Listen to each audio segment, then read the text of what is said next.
Patrick Johnston from the Province and Post Media joins us on Thursday. I'm hungry. Yeah, Right? So am I. Hey, we did the whites. We always do. We have a Friendsgiving. We get together at Thanksgiving. We go to White Spot, and I always get the turkey dinner. Yeah. Which I don't know if that's on the comfort menu, but the turkey dinner is pretty good.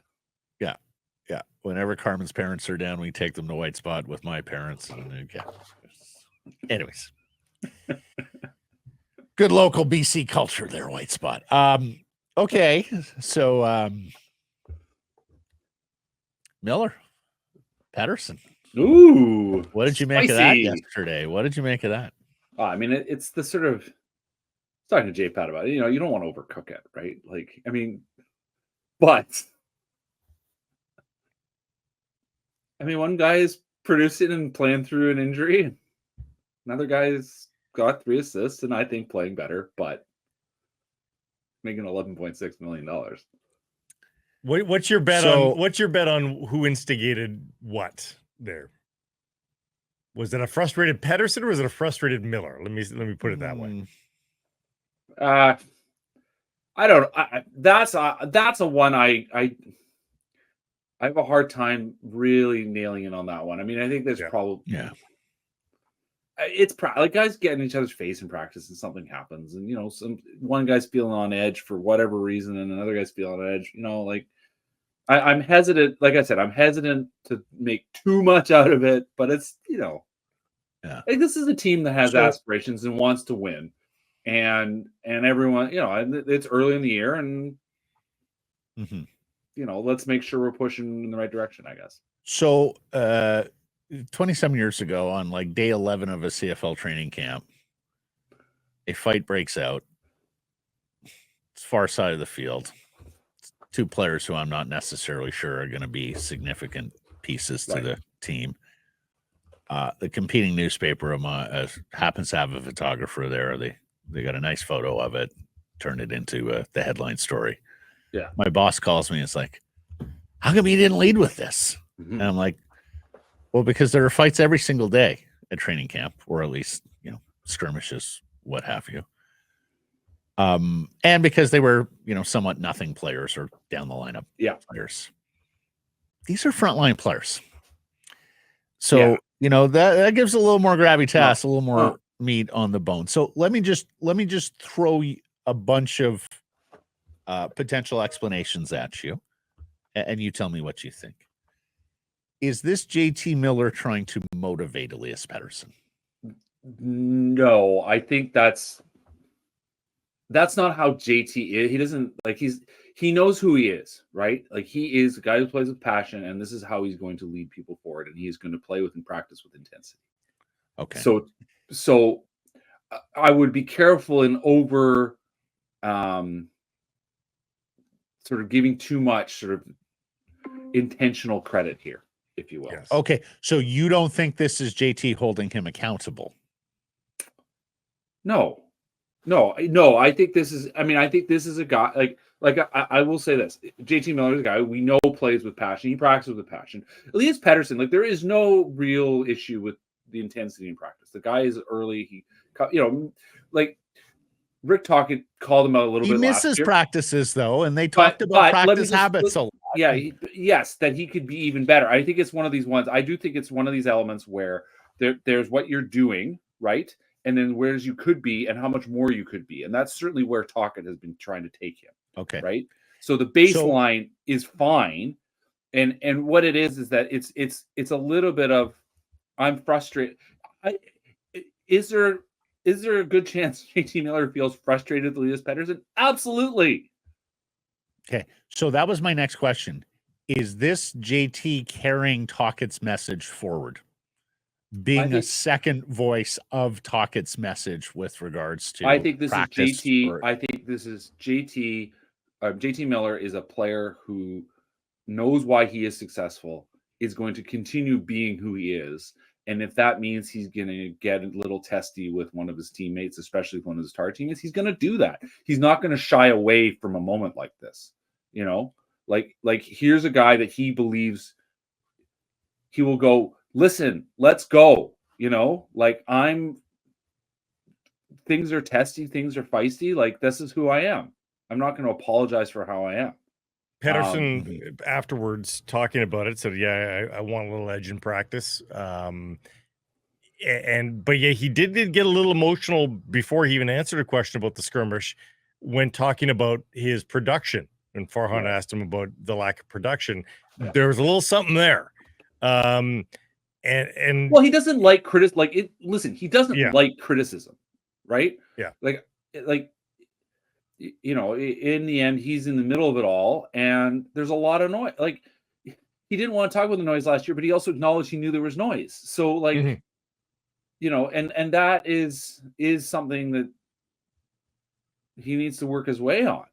My issue with Pettersson there is he thinks that we think, the collective we fans and media, that you know he thinks that we don't understand that you can be playing well and not get production.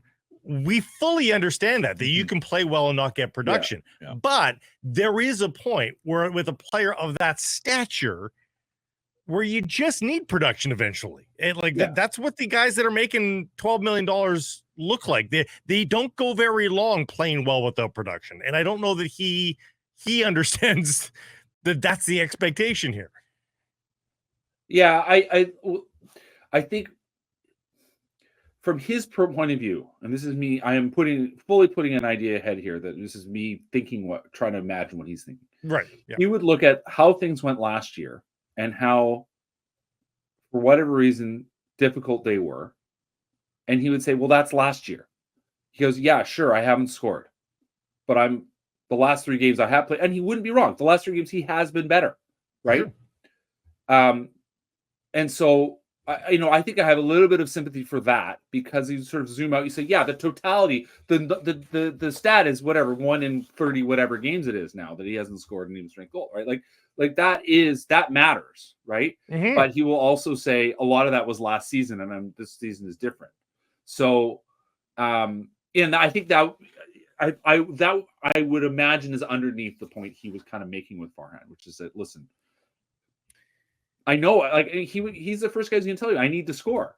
And like, we will keep talking about this until he scores a goal. Like, it's 6 games. Oh, right? Of course. Right. Of course. That is the overarching point overall on all of this, is that and that's you may be playing better, but you still need to score. And you set up a couple goals. You have, and he's done, and he's making things happen. Great. That's good. But like, let's, your play stopped all of a sudden in February, and we haven't seen it fully be restored to where it should be, where it was in January. Absolutely. And if you're in the middle, and like the other thing is, you're in, like, listen, like, for better or worse, this is how it goes. You are a star player in a sport that people talk about. Yeah. And like, you cannot, like, there is an inevitability to all this.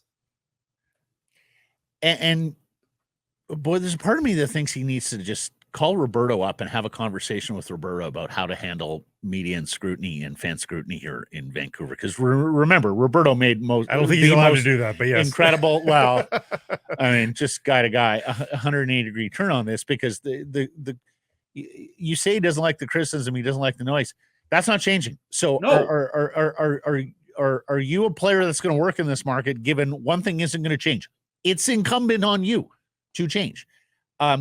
Secondly, if he just answers the question that way, goes, well, I know it's easy to look at the stat sheet and say that I stink, but I feel like I've been playing a little better here. All that said, guys, yeah, I need a goal here. It's been 6 games. It's time I produce. Now, the lesser crime is putting the pressure on yourself publicly, having said that, because people are going to say, well, yeah, absolutely. I agree with that. I think that. Yeah. And then you bring people on side with that, Peach. And he still doesn't seem to understand that Pissy doesn't play well with the general population. No. And I'm just surprised, because I don't think he's a dumb guy. I think maybe it's just the pride that has gotten in the way here. Yeah, and to come back to it all, like, this is the frustration of the sort of the position taken there with Farhan. You can only imagine how that might grind JT Miller, that might make him really feel frustrated, because it's like, come on, guy, like, I get you're playing better, but score some goals. Yeah. Do you think Elias got on the wrong side of club culture, embrace hard, when detailing that injury in the year-end media availability last year, and that it has just not yet been repaired, that he's still on the other side of that, and hasn't. He's a lone wolf, right? Like this is the thing. Like he's his own man. He operates in his own way, to his credit. But that's a hard situation to square when you are like that. And it's one of those ones when you're producing, nobody cares. Right? Like the easiest way out of all this is just score some goals, and then it's not a topic. It stops snowballing. Speaking of, let me ask you this, just because we spent the opening block talking about how this could actually be pretty good for them, that this isn't necessarily a bad thing for them. No. It's incumbent on Elias now not to retreat and be a wallflower, but to play and practice with purpose, and maybe increase the intensity outwardly for everybody to notice. And if he does that, we might be looking back and going, do you remember that practice they had on October 23rd, right off the plane from Chicago, where JT and Elias got into it a little bit, and the next thing you know, here bloom this great Canucks season. I can see the byline with Patrick Johnson. I can absolutely see it. That is a cover story for you, buddy. Tell Chappie. How Elias Pettersson got his swagger back. Yes, exactly. There you go. You've already written the headline. Oh my God. It's brilliant. But like that is it, right? I mean, he's still a guy that's walking around with swagger, right? He's engaging with swagger. And for the most part, his career has deserved that swagger. Like that is I think the point I keep trying to make is that the I think the player's still in there, right? The production's still in there, but you got to do it. But see, therein lies part of the problem for me, because you say he walks around with due swagger because of what he's achieved in terms of being a point producer, a Calder Trophy winner, and all those things. I look at it from the Talkit lens, and that is who are we? What have you ever fucking won? Well, and that's been that's a point, right? Like that. Think back to Patrick Albin's first end of season conference. Like that was the point he made, and there is absolutely no doubt Elias Pettersson was on the list of people that he was talking about when he talked about we haven't done anything. Speaking of embracing hard and playing through hard, Daily Faceoff's Frank Saravalli sort of suggesting that today in his reporting that it may just be that Thatcher Demko has to play through the pain here, that they may not get any better. Well, we've known that though. That's not necessarily new. I mean, I think the time no, it's been intimated. The December part, but I guess the suggestion is now that we are at the point now where this is it. Like, does he just start coming back to play here soon? Because we've reached that point of no improvement. Well, that's the thing I have to square with, and like I think in the end I have heard December as well. But how do you square all that? That's what 6 weeks, a month, 6 weeks away, right? Like, what does 6 weeks gain you from here if that's what we're talking about? If at all, I haven't heard anybody say, well, maybe he could just go out there and play tomorrow, right? And there's certainly no sense of that. I mean, we haven't seen him practicing to any degree, intimation of that, no. Right? No. So I think what that means to me is that I mean, clearly things were going well a month ago, right?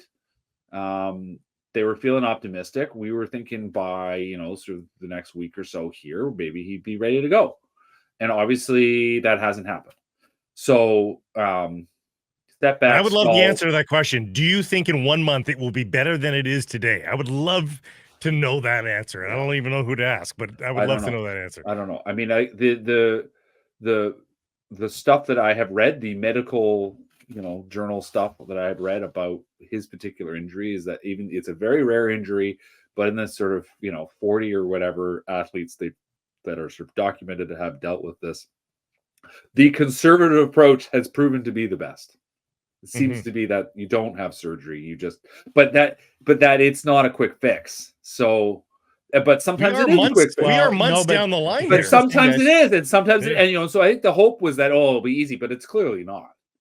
So but here's the thing: they have time. If Lankinen continues to play this way, they got a lot of time, everybody. But that cliff could come, right? I mean, like, oh no, of course it could come. But well, I was thinking about this last night. Like, you could go a half season, you could go till trade deadline, nursing Thatcher along with him not playing, so long as Lankinen's playing this well. Yeah, and that's a risk. Like let's be clear. Like, Kevin Lankinen's played really great, but Kevin Lankinen is in the end a career backup, right? Like, he's been a very solid backup. Yeah, in the NHL. No, he has been. In the NHL. Woodley thinks he's one of the breakthrough guys, like Lindgren and sure. Ingram. But I'm just saying, like, in the NHL, he has been a backup, right? So that's no guarantee that this continues. That the load builds up and he gets that they need him to play. The key actually really comes back to Shelovs. Like, they need Shelov to be able to make starts so that they don't have to lean on Lankinen, so they don't have to risk the question of whether he can hold up making start after start after start.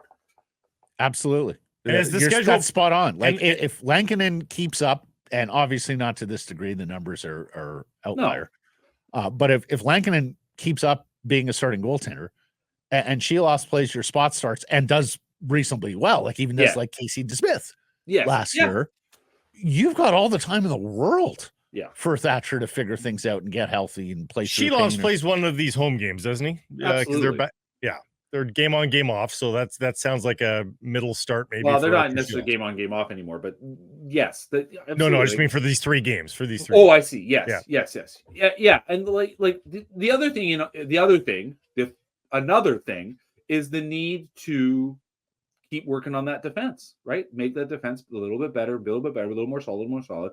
And I think once Derek Forbort comes back and you try to keep Brandstrom in the lineup, like, could Forbort Brandstrom being a pairing, right? Are you starting to talk about Vinny Desharnais going back to the press box? Like, Forbort Brandstrom could be a really interesting pairing. I think that's gonna be something to watch. I think once we get Brandstrom on the offside. Yeah. Wow. Yeah, exactly. I'll believe offside when I see it. Yeah, absolutely. I get it, right? But I think it, for what he's been able to do and his ability to move the puck in a way that neither of those other guys can do. Like, Forbort's not that guy. Clearly, Vinny Desharnais not that guy. Mm-hmm. Which is what makes the Desharnais signing still so weird. Like, here's a guy, he would have been perfectly fine on a $900K, whatever. Well, $2 million for 2 years, like, hey, that's not. But go. I mean, the environment needs to continue to be good and continue to improve, and these goalies need to continue to have success. And they'll, then Demko comes back whenever he comes back, and nobody, again. We can also write the smart decision, whatever. I don't have the headline topping people. We've written one good headline. I don't have a second good headline, but something about the smart decision. That's all right. That's all right. How the Canucks saved their season by saving Thatcher Demko. There you go. We're not asking you to score 2 goals per hit. 1 goal per hit is fine, Patrick. And because your two-way play is good. Your two-way play is very good. 1 goal. You make us smarter. Yeah. You inform us. And you know what explains Vincent Desharnais? Big defenseman, eh? Yeah. Oh, yeah. Yeah, eh? They are creatures of culture and habit. Thank you for this. Until next week. Take care, guys.